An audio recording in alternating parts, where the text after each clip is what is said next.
শুভ সকাল বন্ধুরা। এই দেখো, মিঠি মুখ হাত ধুয়ে এখন বিছানা পরিষ্কার করছে। আসলে বিছানা ঝাড়ার কাজটা আর বিছানা পরিষ্কার করার কাজটা হচ্ছে সৌভিকের। তো সৌভিক তো টিউশন চলে গেছে ঘুম থেকে উঠে, তো ওই জন্য মিঠি আজকে সকাল সকাল উঠে মুখ হাত ধুয়ে বিছানা ঝাড়ছে, বিছানা পরিষ্কার করছে। তো যাই হোক, বিছানাটা টান টান করে পেতে নিয়েছে, তারপরেও বিছানাটা একটু ঝেড়ে নিচ্ছে। আর একটা কারণ হচ্ছে, ও টিউশনে পরীক্ষা দিয়েছে, নম্বর একটু কম পেয়েছে, মানে খুব একটা ভালো পায়নি। সেই জন্য ওর ম্যাম সাইন করতে বলেছে মাকে দিয়ে। আমি তো রেগে মেগে অস্থির হয়ে সাইন করিনি, আর বলেছি যে তোকে পানিশমেন্ট দেবো। সেই জন্য আর একটু ওইটা পানিশমেন্টই বলুন আর যাই বলুন, আমি তো সাইন করিনি। এর থেকে আরও মানে রেজাল্ট যেন ভালো হয়, পরীক্ষায় যেন ভালো করে দিতে পারে সেটাই বলেছি। তো যাই হোক, ও চুপচাপ শান্ত লক্ষ্মী মন্ত মেয়ের মতো বিছানাটা ঝেড়ে নিচ্ছে, আর তারপরেই পড়তে বসে যাবে। টাটা। এদিকে গতকালকে সন্ধ্যাবেলা দুধের প্যাকেট এনেছিল, তো সেই দুধের প্যাকেট আমি ডিপ ফ্রিজে রেখে দিয়েছিলাম। আর সকালবেলা যখন চা করবে আর দুধ গরম করতে যাবে, তো এই দেখুন গোটাই জমে গেছে, একেবারে পাথর হয়ে আছে। আর দুধের প্যাকেট তো কিছুতেই কাটা যাচ্ছিল না, তো কোনো রকমের প্যাকেটটা গোটায় কেটে তারপরে ঢাললাম। এইদিকে জলখাবার করা হয়ে গেছে। এই যে হচ্ছে আলু ভাজা। এই আলু ভাজা খেতে আমাকে বেশ ভালো লাগে, খুব ভালো লাগে। আর মিঠি তো শুধু মুখেই খেয়ে নেয়। আর হচ্ছে রুটি আর আলু ভাজা, এই হচ্ছে জলখাবার। এই আলু ভাজা দিয়ে বাসি বলতে পান্তা ভাত খেতে এত ভালো লাগবে কি আর বলবো। তো চলুন, এখন তো আর খাবে না, পরে খাবে। এদিকে সবজিপাতি সব কেটে বেছে ধুয়ে রান্নাঘরে চলে এসেছি। আর ওইদিকে ডাল সেদ্ধ হয়ে গেছে আর ভাতও বসিয়ে দিয়েছিলাম। তো আমি ভিন্ডি ভাজা আগে কেটে চাপিয়ে দিয়েছিলাম, তো ভিন্ডি ভাজা আমার হয়েও গেছে। তো ভিন্ডি ভাজা এখন আমি বাটিতে তুলে নিচ্ছি। আর তারপরে আজ মিশানো সবজি হবে নানা রকমের, ওই জন্য ওটাও কেটে বেছে ধুয়ে রেখেছি। ভিন্ডি ভাজার কড়াইয়ে আমি রান্না বসিয়ে দেবো। আর এইদিকে আজকে আজকে বলতে বেশ কয়দিন থেকে অনেকটাই দেরি হচ্ছে। আর আমাকে না সোয়াবিন, মানে ভেজ সোয়াবিন খেতে খুব ভালো লাগে। মানে নানা রকম মেশানো সবজি দিয়ে সোয়াবিন রান্না, তো আমাকে খেতে খুব ভালো লাগে নিরামিষের দিনে সেটা। আর আমিষের দিনে তো মাংসের মতো রান্না হয়, সেটাও ভালো লাগে। মানে ওই সোয়াবিনের স্বাদ আলাদা, আর ভেজ সোয়াবিনের স্বাদ আলাদা। তো এই যে এদিকে পটল, আলু, বেগুন, গাজর, কোয়াশ, তারপরে হচ্ছে সোয়াবিন, নানা রকমের সবজি কেটে নিয়ে চলে এসেছি। আর সোয়াবিন তো আগে থেকে সেদ্ধ হয়ে গেছে, আর ওইদিকে ডাল সিদ্ধ হয়ে গেছে, তো ডালটা আমি বাটিতে নামিয়ে নিচ্ছি। আর এদিকে সবজি আমি তেলে ফোড়ন দিয়ে দিলাম। ফোড়ন বলতে আমি 5 ফোড়নটা দিই। আর এইদিকে ডালটাও নামিয়ে নিচ্ছি, দিয়ে জলের মধ্যে প্রেশার কুকারটা ভিজিয়ে রাখবো। তো ভেজ সোয়াবিন রান্না হবে আজকে। আর যখন আমি বাড়ি ছেড়ে আমার ভাড়া বাড়িতে আসি, তখন আমার শাশুড়ি কিন্তু বেঁচে ছিলেন, আর বলেছিলেন যে প্রত্যেক মঙ্গলবার আর শনিবার যদি একটা লঙ্কা পোড়াও তো সংসারে নাকি খুব ভালো হয়। তো আমার কিন্তু মঙ্গলবার আর শনিবারে বিশেষ করে মনেই পড়ে না, তো পোড়াবই আর কি। তো আজকে যদিও খুব মনে আছে যে শুকনো লঙ্কা বের করলাম, তো হঠাৎ কথাটা মনে পড়লো, সেই জন্য আজকে শনিবারও আছে, ওই জন্য শুকনো লঙ্কা একটা গোটায় পুড়িয়ে ফেলে দেবো আর কি। তো এই যে পুড়াচ্ছি আমি। তো যাই হোক, সেই কথাটা মনে পড়লো, এটা প্রত্যেক শনিবারই মানে করা উচিত আর কি, সেটা বলে সংসারের দোষ অমঙ্গল।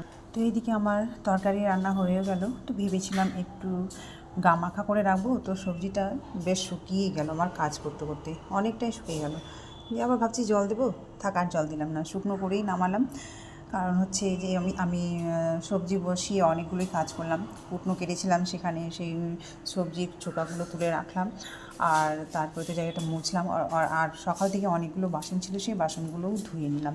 সেই জন্য আমার এগুলো কাজ করতে করতে সবজি তো হয়েও গিয়েছিলো। তো আর অবশ্য মাঝে মাঝে নাড়াচাড়া করছিলাম, আর তারপরেই জলটা শুকিয়ে গেছে। তো তবু দেখুন কেমন হয়েছে কালারটা।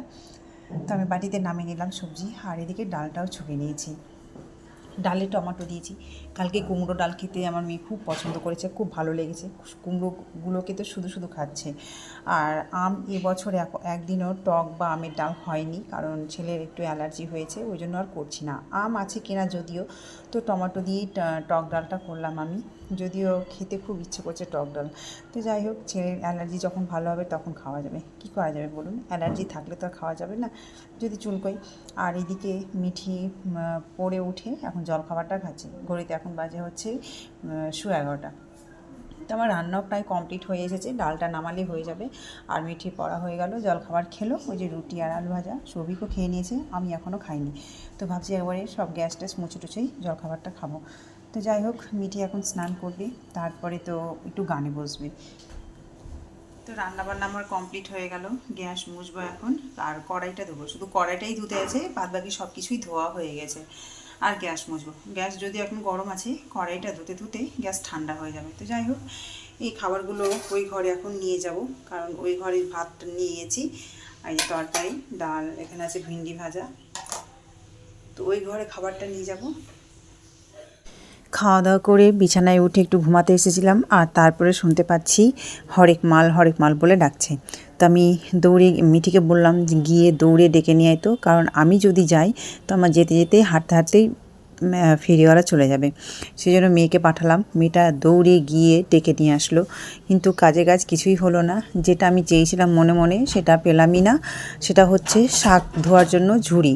বেশ কয়েকটা ঝুড়ি নিতাম শাক রাখার জন্য, আরও যাবতীয় জিনিস রাখার জন্য, ডিম রাখার জন্য, তো ওগুলো তো পেলামই না। শেষে একটা লাল ঝুড়ি পেয়েছি, ওটাতে সবজি ধুয়ে রাখা যাবে, জলটা নিংড়িয়ে যাবে। আর চাউমিন করলে বা ম্যাগি করলে একটু সেদ্ধ করে ওটা ওই ঝুড়িটাতে ঢেলে রাখা যাবে, কারণ জলটা তলা দিয়ে সবটাই নিংড়ে পড়ে যাবে। ফুটো ফুটো করা আছে তো, ওই শাক ধোয়া ঝুড়িগুলোর মতো। তো সেই জন্য আর যেগুলো আমি চেয়েছিলাম এগুলো পেলাম না, তো আমি শেষমেশ একটা ঝুড়ি নিলাম লাল রঙের, এইদিকে সেটা। তো চলুন দেখাই আপনাদের। এই লাল ঝুড়ি দুই দিকটা কড়ার মতো ধরারই আছে।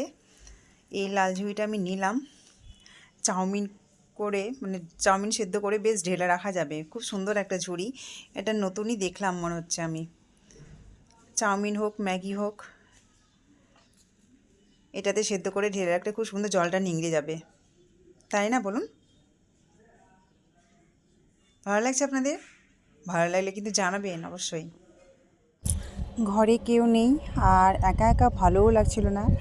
সৌভিক টিউশন গেছে, মিঠি টিউশন গেছে, ওই জন্য ভালো না যখন লাগে না তখন ছাদে এসেছি আমি, আর দেখছি সূর্য অস্ত যাচ্ছে। তো এই সূর্য অস্ত যাওয়াটা এখন আমার মানে দেখাই হয় না আর কি। যেদিন যখন আমি ছোট ছিলাম, বাবার বাড়িতে যখন ছোট ছিলাম আর কি, স্কুল কলেজে পড়তাম, তখন প্রত্যেক দিন সকালবেলা সূর্য উঠতো, সেটাও দেখতাম, উপভোগ করতাম। সূর্য বড় গোল থালা, লাল থালা, যেন মনে হচ্ছে উদয় হয়েছে, দেখতে অপূর্ব সুন্দর লাগতো। আর সূর্য অস্তটাও ঠিক সেই রকমই দেখতে পেতাম। তো আজ অনেক দিন পর সূর্য অস্ত দেখলাম, সূর্য উদয় আর দেখতে আর পায় না। আর তার ঠিক মধ্যেই দেখছি একটা কাক এখানে এসে বসে আছে। আসলে হয়তো সব নিজের নিজের বাসায় যাবে, অবশ্য কাকের তো কোনো বাসায় থাকে না, তাই না? তবু যাই হোক, দেখতে অপূর্ব দৃশ্য, সুন্দর ভালো লাগলো। কাকটা উড়ে গিয়ে আবার একটা। আপনাদের জানাই শুভ সন্ধ্যা, এখন ঘড়িতে বাজে পুরোপুরি 7টা। তো মিঠি টিউশন থেকে এলো, আর তারপরে ওকে জল চিনি মুড়ি দিলাম, খেয়ে এখন যাবে গানে। আজকে শনিবার, ওর গান ছিল বুধবারে, তো বুধবারের বদলে এখন শনিবার হবে। তো প্রত্যেক শনিবারে ওর গানটা হবে এখন। আসলে বুধবারে হয়নি কিছু একটা কারণে, তো শুক্রবারে হওয়ার কথা ছিল, মানে গতকালকে হওয়ার কথা ছিল, তো গতকালকে আর হলো না। তো আমাদের দিনটা ফিক্সড করলাম শনিবার। বুধবারে একটু ভীষণ চাপের হয়ে যাচ্ছে, আমারও ভালো হলো, মানে মিঠিরও সুবিধা হবে, আর ওর গানের ম্যামেরও বলে সুবিধা হবে। তো যাই হোক, চলুন তাহলে ওকে গানে দিতে যাব। হ্যাঁ, ডায়েরিটা হাতে নিয়ে দাঁড়িয়ে আছে। তো চলুন, এখন যাবে, কখন আসবে জানি না। আবার 25শে বৈশাখের জন্য গানের রিহার্সাল হবে। আর আজকে তো গান তবলা দুটোই আছে, তো জানি না 7টায় যাবে, 7টা বেজে গেছে অলরেডি। তো ও এইমাত্র আবার রেডি হলো, একটু খেলো। তো এখন টিউশন বলছি, শুধু বারে বারে গানে রাখতে যাবো। তো চলুন তাহলে ভিডিওটা এখানে শেষ করছি। আপনারা সবাই ভালো থাকবেন, সুস্থ থাকবেন। এই ভিডিওটা যদি ভালো লেগে থাকে তো অবশ্যই একটা লাইক, কমেন্ট, শেয়ার এবং একটু সাবস্ক্রাইব করে দেবেন। তো আজকের মতো টাটা।